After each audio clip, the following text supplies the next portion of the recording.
Well, I'm on the farm here this evening, and it's been a beautiful day. Thought it was going to have a thunder shower before. It's anywhere from calm to gusty. We're kind of waiting on some Timothy to come in, and then we'll be after the hay here shortly. Even though we thought we were going to get a little thunderstorm, it didn't happen, and it's really dry here in the mountains of Virginia, and the creek shows it, and it's going to reflect in the hay yields too. So I've been doing a few chores here today, and what I wanted to talk about today is the never-ending hassle of grease guns here on this farm. There's our big grease gun and our smaller grease gun, and I don't mind using these unsophisticated grease guns. You know, we don't have battery powered grease guns. We don't have big tanks with pneumatic grease guns hooked to them. We just don't. And maybe one of these days. But the biggest problem that we have with grease guns is when we need one the most. You know, it's always when there's a time crunch, you get like 2 good squeezes out of the grease gun and then it's empty. And so that doesn't seem like a big deal to just put another cartridge of grease in the grease gun. Well, on this farm, it's kind of a big deal because, you know, we try to be organized up here, but as anybody that farms and farms in a hurry sometimes knows, sometimes the best of your organization can be your worst enemy, because the cartridge for that grease is in a building a long ways away, and you're out here with an implement and you're trying to get going. And so what I'm going to do is I went and looked for some yard sale grease guns, and I really didn't find anything that I could use. So what I did is I went out and I bought some more grease guns. There's another little one, and right there's another big one, and here's another little one, and here's a flexible spout for that grease gun right there. I do like a flexible spout. And the goal here is to fill these things up. And this is not all the grease guns I'm going to get. I'm still going to be looking at yard sales and things like that where I can find.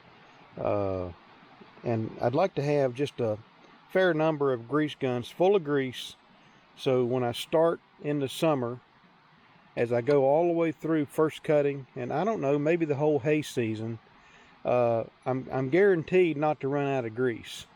And then over the winter, when things calm down, I just refill everything and I'm good to go for another year. So, you know, full-time job, being out here in the evenings, you know, sometimes by the time I track down the grease and the rags and whatever I need to do, you know, I've obliterated a half hour.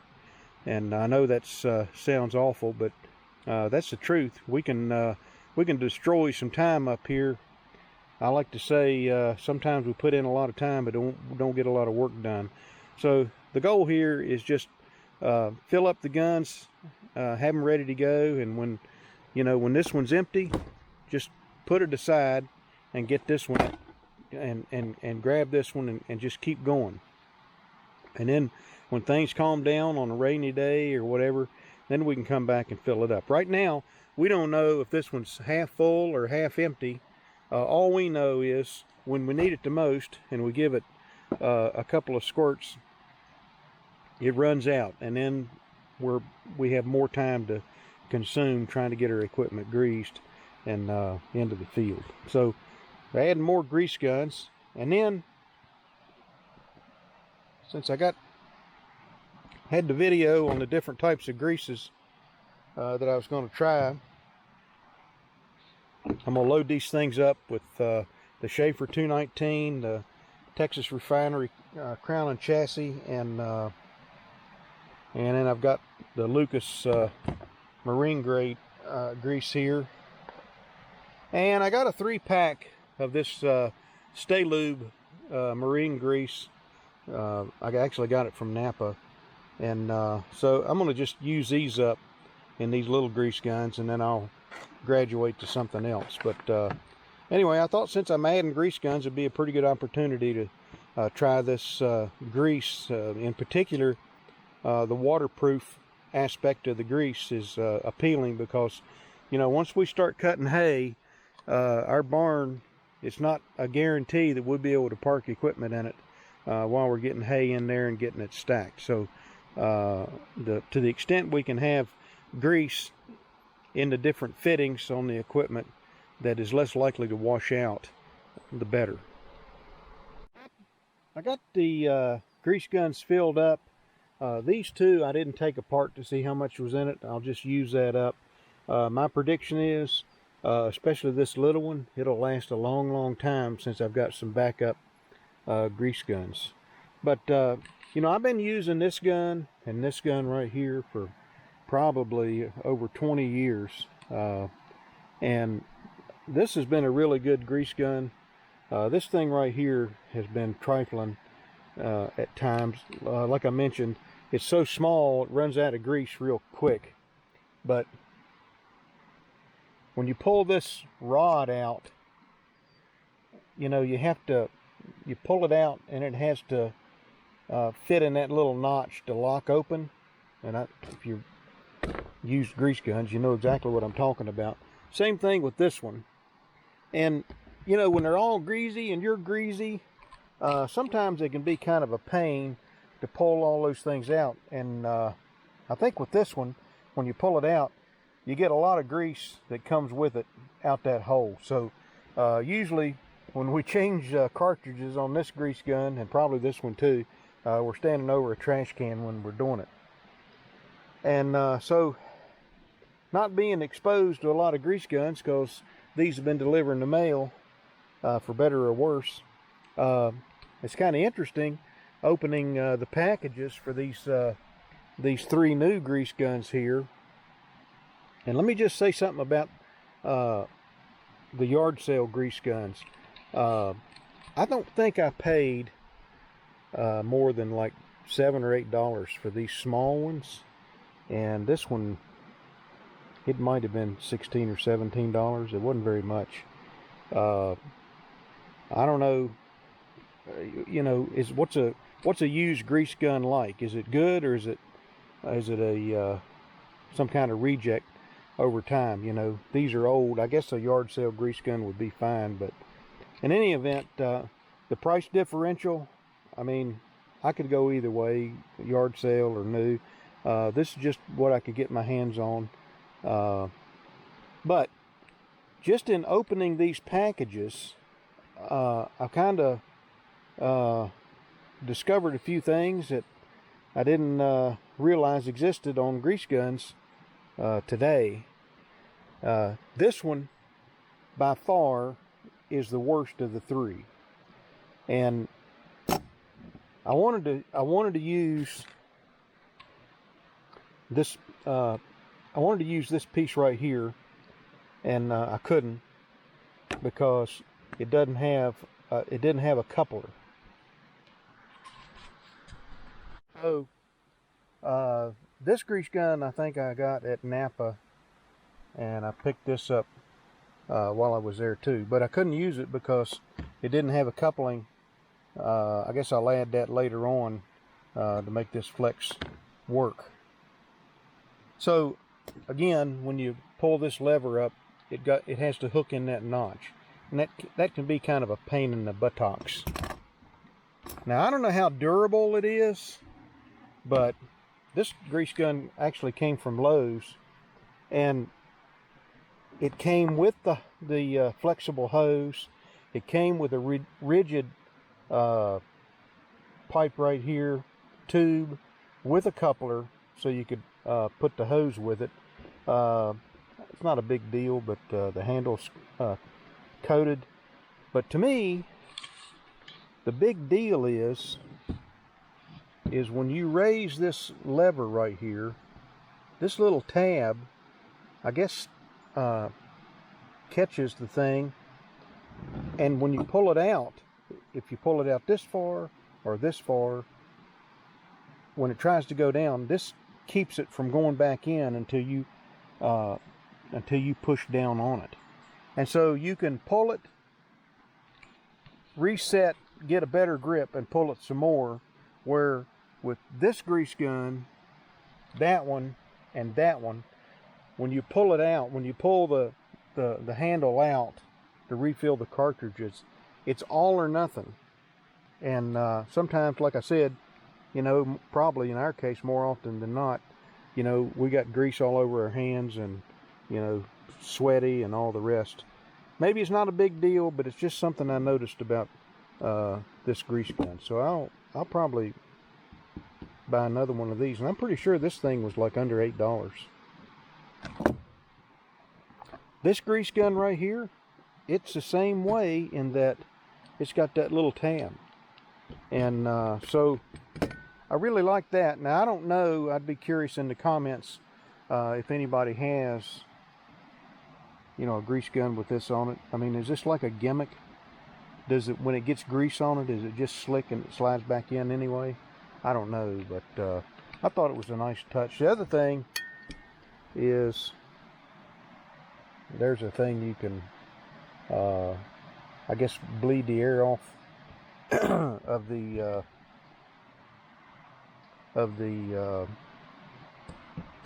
grease gun. Sometimes, like on this one, and even this one, when I start pumping grease, sometimes it's like it doesn't prime, and I'll crack it open just a little bit to let air out, and then it'll take, and I'll tighten it back up.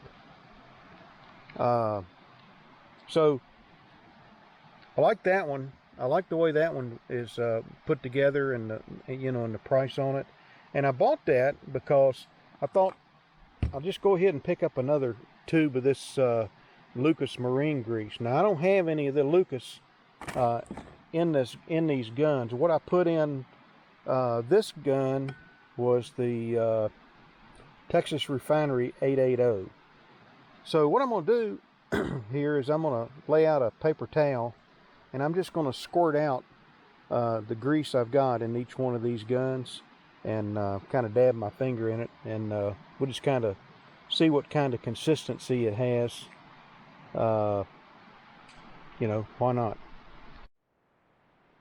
Alright, so I squirt out, I got 5 grease guns here, and this nasty black stuff is Super Tack grease, I believe, from Walmart, and it came out of this grease gun.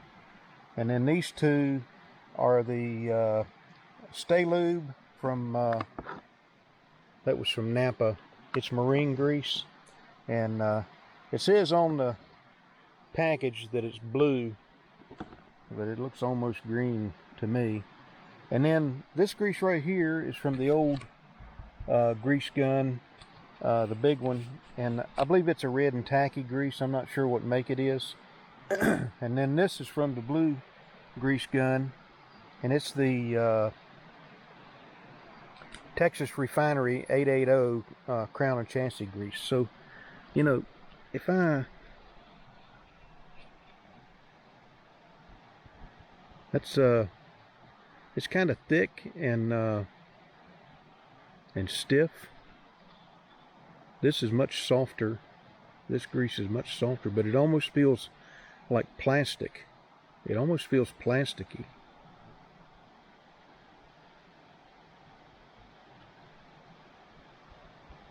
There's definitely a difference. In some ways, this feels a little slicker, but it, on one hand, it feels like it doesn't take as much to mash it down, but at the same time, it feels like it wants to hold itself together. I don't know if that's the right word. Now, right here's some kind of red and tacky grease, I suppose. It's pretty soft. It's actually pretty soft. I mean, it's not runny or anything like that. And then supposedly the best of the best is this crown and chassis, and you can see some little gold flakes in it. I don't know. You can see it on the. I can see it, and that's one of the things they talk about. But it's a thick grease. It's definitely the thickest and the tackiest of the grease that I've got. If I just do like that, that'll pick up the paper a little bit. Not as much. Not as much there. So the Crown 880 is supposed to be, you know, the Cadillac of grease. And I haven't tried the Schaefer 219.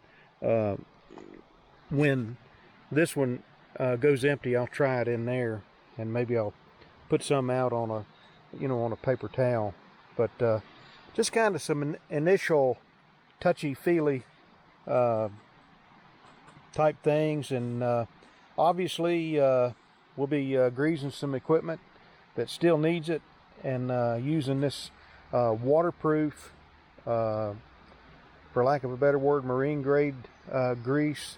I don't know that the crown and chassis they talk like it's a marine grease, but they do say it's waterproof, and it doesn't wash out. What I've been told is you'll use less of this than any of these others, because it just stays put. And so again, we get to cutting hay, and we're probably going to have some equipment sitting out in the rain for a period of weeks or months, depending on how soon we can get it back in the shed or our barn. And I'm anxious to see how this grease holds up. So we're kind of locked and loaded on the grease guns, and I'm going to be adding a few more. I want to have plenty of grease ready to go when I start greasing the equipment, or I need it. And seems like a cheap thing to do, and we'll see how the grease goes. As far as my impressions of it, it won't be anything scientific when I decide which grease I'm going to use. It'll be just because that's my preference. I'll have my reasons, but other people may disagree, and some of it might be just convenience. It might be that I can go to Lowe's and just pick up a can of this stuff when I'm in there picking up something else. But it's easy enough to throw myself in the chair and get on the internet and order the crown and chassis too. So, all right, that's the video. Hopefully we're taking a little bit of the hassle out of grease guns, and I'll talk to you later.